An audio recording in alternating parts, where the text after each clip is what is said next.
Hey guys, so we got a little two-part video here. This first part we're going to talk about modifying your existing engine and give you my opinion on what you should or shouldn't do. And then also the second part we're going to talk about all the different engine swaps.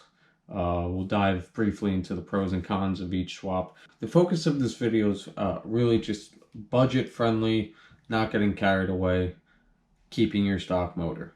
So if big power is your goal, skip to the next video because this really isn't going to dig too much into that at all. We're talking engine swaps at that point. So go ahead, check out the next video. Maybe it has something for you.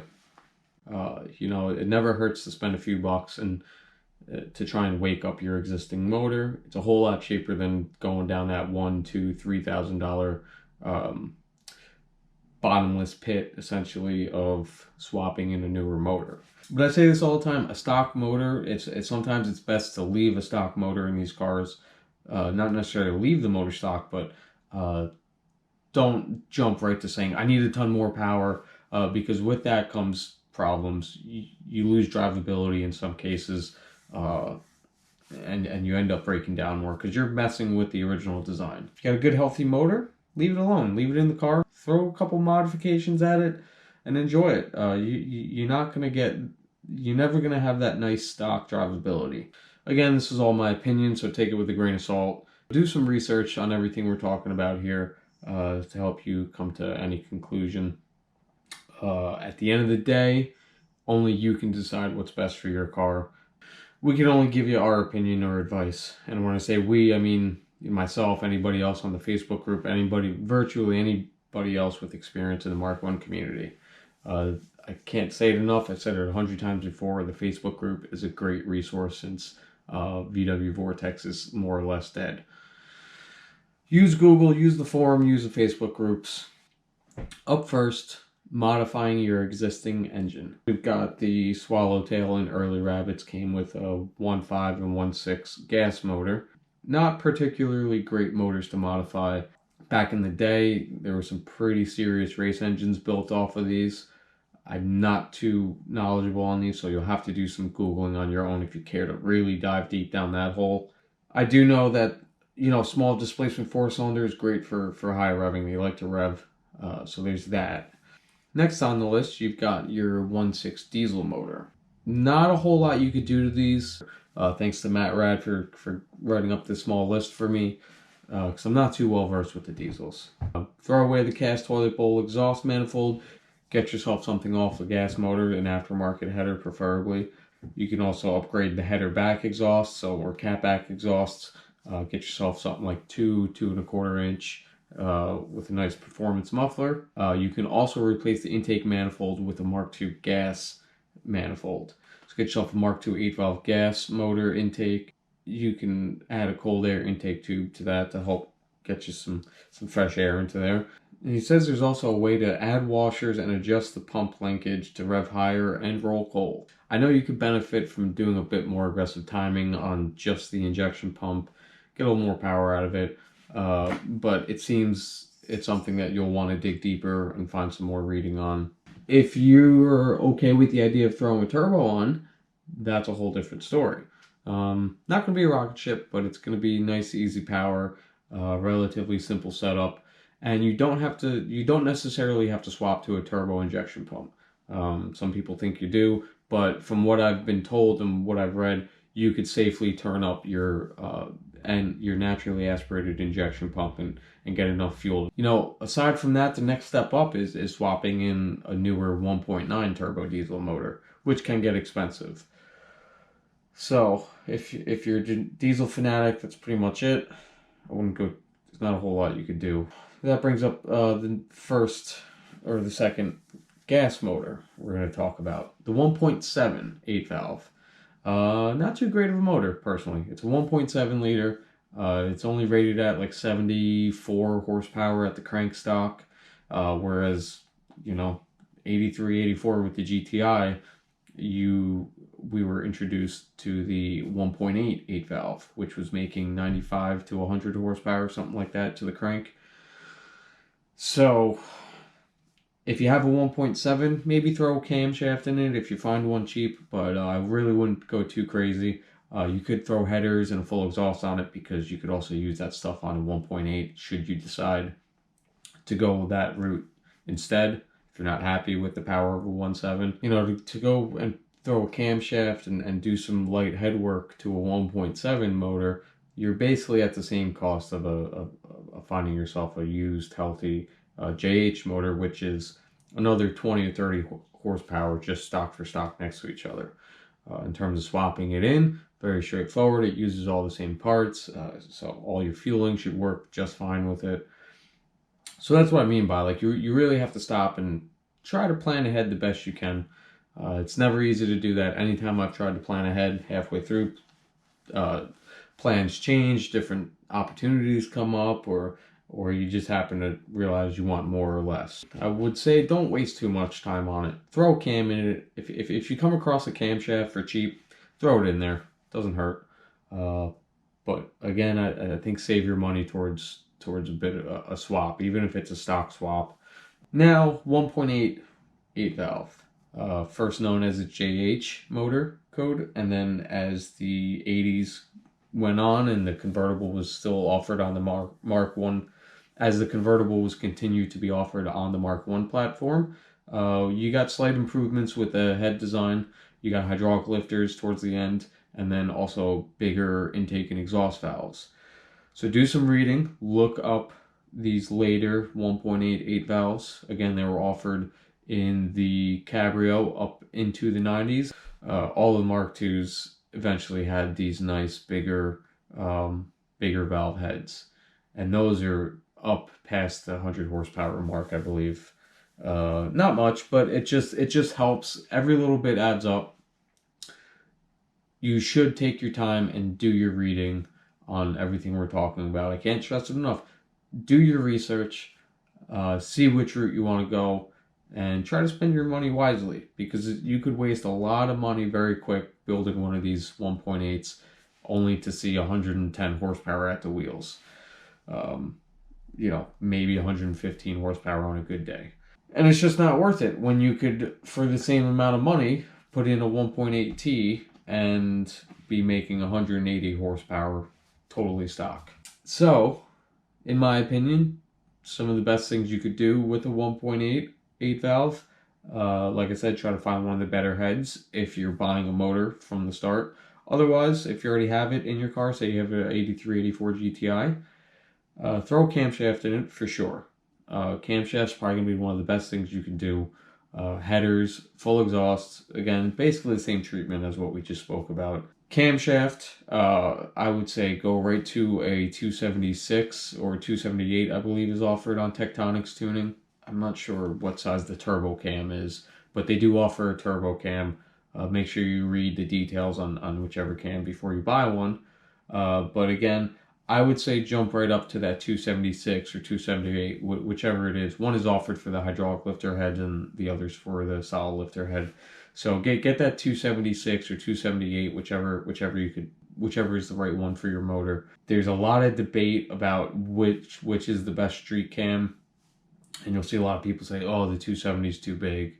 No, the 288 is when you start making. The 288, in my opinion, is when you start talking real big, heavy lift cam that's gonna be a bit much for your CIS to handle, unless you know how to tune it. So throw a 276, 278 cam in. If you like to party, look into what it takes to run a 288 cam, whether it's changing out your fuel management altogether, but that could get pricey, so read up, sleep on it, figure out which one you want to go with. I have a 288 in all of my last 3 8-valve motors, all of which have been carbureted, so I can't speak of what it's like to daily or drive a 288 on the street with CIS fueling. But anyways, a common misconception is that the camshaft raises your power band and increases it. No, it just changes the delivery. You'll get a few horsepower out of it because it'll open the valves more, give you more airflow. But for the most part, what this does is focus your power delivery into different areas. it changes the window of power delivery. It's the best way to explain it. With that, you're going to want to get an adjustable cam gear.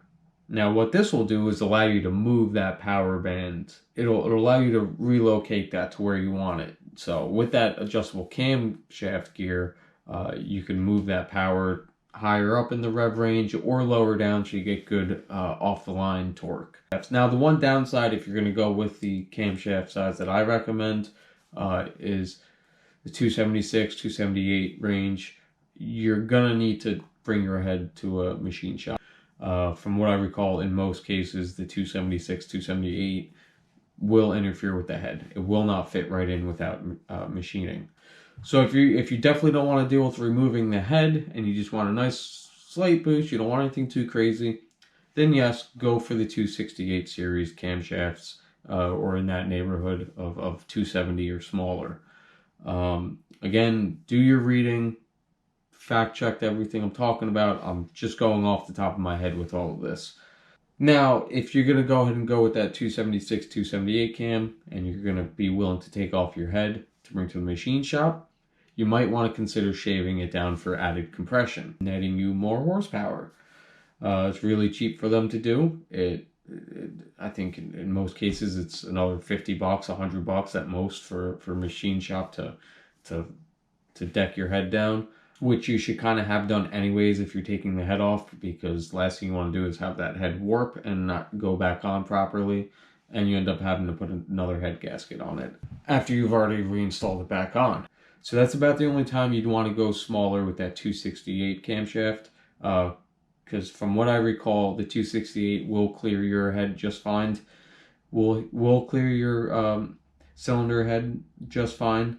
It's a 276, 278 that you start running into interference in some cases, or in most cases, I should say. So you will need to remove your head and bring it to a machine shop to have them clearance it out, make room for that cam to spin. So while you're bringing this head to the machine shop, you might want to stop and ask yourself, hey, do I want to shave this head down to get a higher compression ratio? Because you could go aggressive with it and take off a good amount and get your compression ratio up to like the 10.5 to 1 range. And then you're making some decent power. It is a bit risky. I don't know if I would recommend going that aggressive, because I've done it in the past and it yielded some pretty nice results. Because you're pushing the limits at that point with how much meat you could take off of that head before you start running into issues. I think I forget the exact number, but if you look it up and find the maximum amount that you could take off a 1.8 JH head, that's what I did, and you run into some issues, and you could destroy the head if you go much more than that. But the most you could get out of it with just decking the head is about 10.5, 10 to 1 compression. I did a really big custom cut cam. It was somewhere around like a 280, 288 size. Did that. Obviously had to clearance the head, had them throw in valve springs, and then also had them shave down the head. And that gave me 111 horsepower to the wheels. So it was pretty good for 1.88 valve. That was on carburetors, of course, on dual race carbs. And it was a fun motor. I was able to do things fairly cheap, and it was definitely worth it. Definitely want to take in consideration, do you want to shave the head? Now, also, while the head is off, there's a whole nother route you could go. And if you want to just build the head and see how you like that, it's not wasted money if you want to go this route later on down the line. But if you shave your head for higher compression, that's the only thing that will hold you back from going this route. And that is the ABA JH. That is one of my favorite combinations. I've heard endless good things about how good of a little budget build it is, and I finally made one myself this last year with the tank car, as you saw. I didn't get a chance to film the building of it, which we will hopefully this summer. I do have parts laying around to build another. It'd be cool to show you guys. But the ABA JH, if you just take a stock ABA bottom end and put a JH head on it, then you're getting a good, like, I think it's the same thing, about 10.5 to 1 compression. and it makes for a very potent little budget build for the cost of whatever whatever you could get your hands on an ABA block for. So if you're gonna do an ABA JH and you have a already shaved head for compression, you're gonna be in the danger zone for your compression ratio. So I think once you're talking more than 11 to 1, then you run into knocking issues with your ignition. Unless you run race gas or you have an ignition system that has a knock sensor incorporated in it and can help dial back that tuning when you start knocking or having issues. Take that into consideration if you feel like you're going to go ABA, JH down the line. But otherwise, big cam, valve springs, adjustable cam gear, full exhaust, and then you could throw some lightweight pulleys on and little stuff like that. But in terms of the motor work, keep it at that. It'll definitely wake the car up for you. The general consensus seems to be that kind of recipe will get you a good 20-30 horsepower. You'll be making $120 at the crank, which will put you up near 100 or so to the wheels, which will be a lot of fun.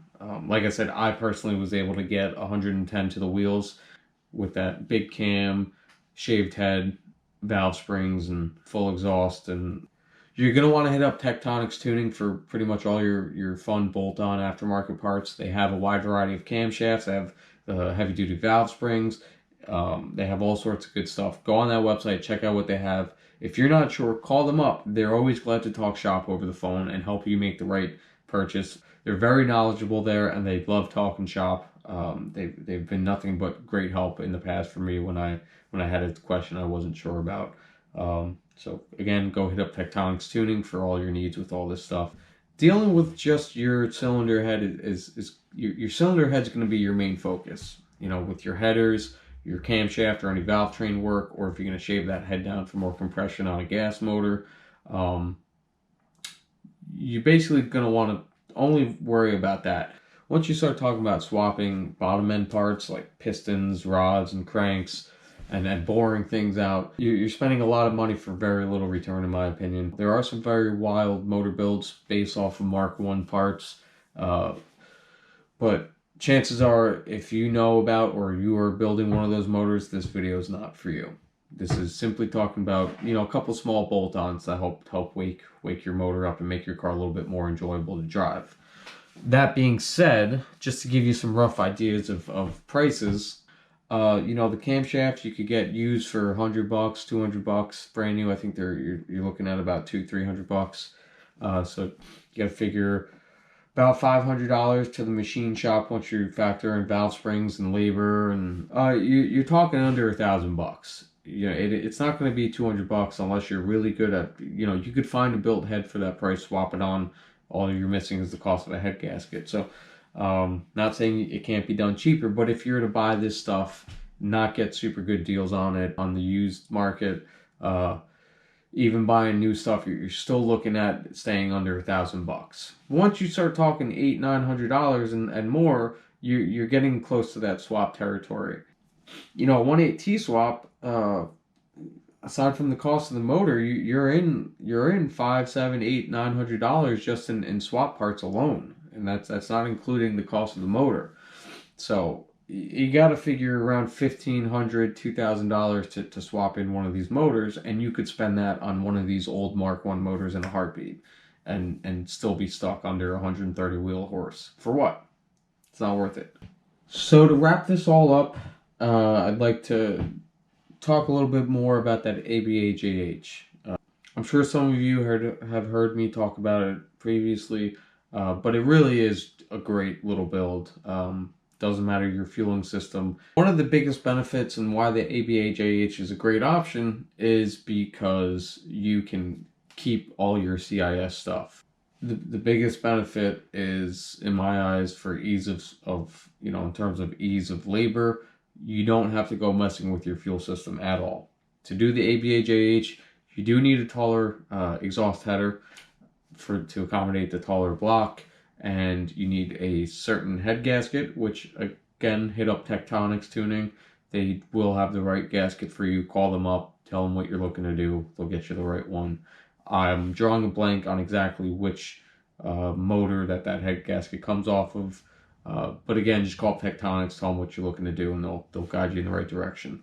And then aside from that, while you have them on the phone, you're also going to need the distributor adapter kit from them. So it's going to be a bigger ring and bigger drive gear to accommodate the Mark III bigger style block and intermediate shaft. It does get a little costly, but it's worth it.